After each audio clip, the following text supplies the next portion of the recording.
Hey guys, Colby here from AMP Strength and Conditioning, and today I'm going to talk about the feet and the ankles, an incredibly important part of the movement chain that gets overlooked a lot. Your feet and your ankles provide a base of support, balance, and allow for power transfer up through the body with explosive movements. So it only makes sense if we were in an inefficient position or if we had some kind of mobility issue with the feet and the ankles that would transfer up through the body. It can even cause issues with the knee, the hips, and sometimes even the back. So I like to cue my athletes into what's called a tripod position. The tripod position with the feet is contact with the heel, contact with the big toe, and then contact with the pinky toe. I think as trainers, we're guilty of cueing our athletes a little too far with the shift to the outside, which actually is a great position. It turns your hips up underneath you, gives you a stable base to work from, and puts your hips underneath your torso. But we can take that too far and lose one of those points of contact. So I have some PVCs here to help me illustrate that, and then I'll show you what it looks like on top of the box. So think of this front PVC as your pinky toe, and the back PVC as your heel. As you can see, I could put some weight on top of that, and it would hold until I started maybe making a lateral movement or shifting. Then I've got an incredibly unstable position to work from. If I add a third point of contact, the big toe there, now I can shift left, I can shift right, I can load through, and I can explode up safely and most likely in a good body position above the joint. So I'm going to put these PVCs away. We'll take a look at that tripod position, and then I'll show you a few things that you can do to either mobilize the joint or take care of it so that it doesn't get cranky on you. Okay, let's talk about that tripod position. So we've got contact with the heel, contact with the big toe, and then contact with the pinky toe. But that's not enough. As you can see, I kind of have flat feet here. So if I give the cue for the athlete to shift into the outside of their foot, I mean for the pinky toe to go down and not roll up. If we're rolling up and losing that contact, now I've lost some stability in the foot and the joint, and my balance is impaired. So we're going to put the big toe down and kind of push those toes to the floor while maintaining the majority of our weight in our heel. What you can see happens there is my arch lifts, my foot engages, and now I have a stable base of support to work from. If you can't get into this position, if you can't engage your foot like this, we may be looking at a mobility issue or maybe even a structural issue that needs to be addressed with our iron standard guys.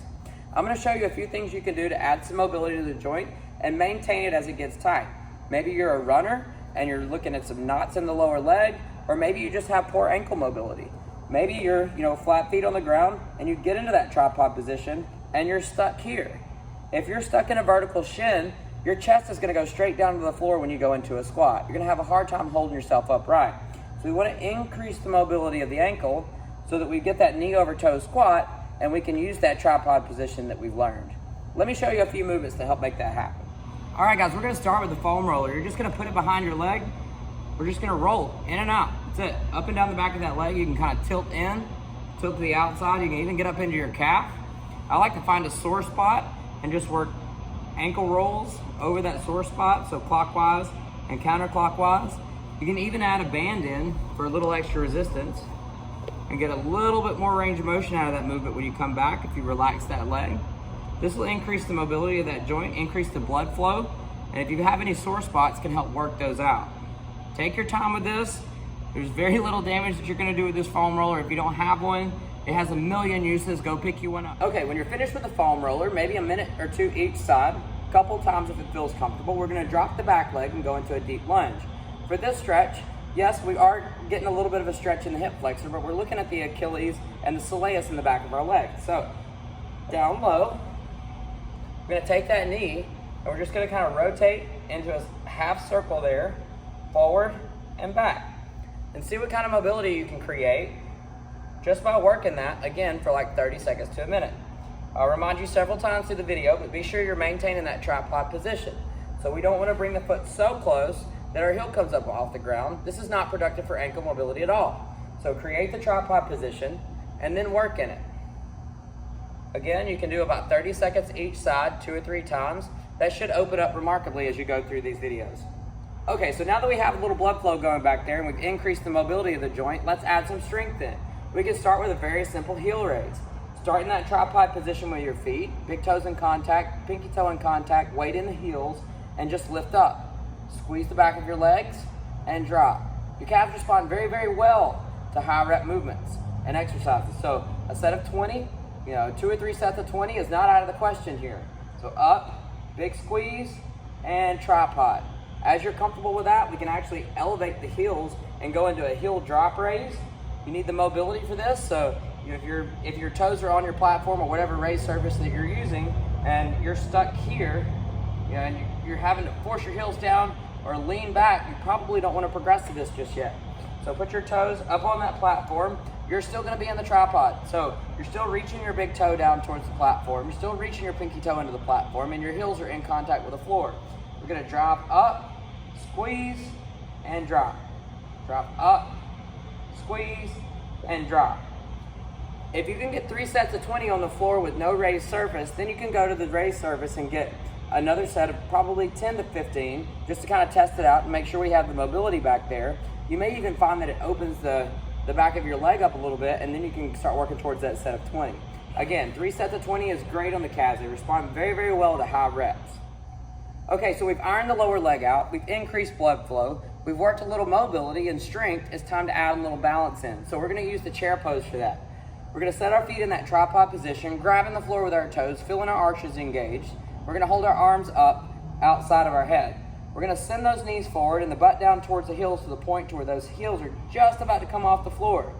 If they do come off the floor, go back, find that tripod, that strong position again, set that weight to the outside of your feet and make sure you're stable. You can feel your arches engaged here, you can feel your midline engaged here. You can hold this for about 20 seconds.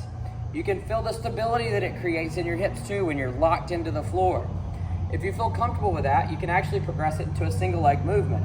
It looks a lot like a pistol, but we're not actually holding the pistol, so we're not trying to create mobility in the hips right now, just stability in the leg, or in the foot. So, make contact.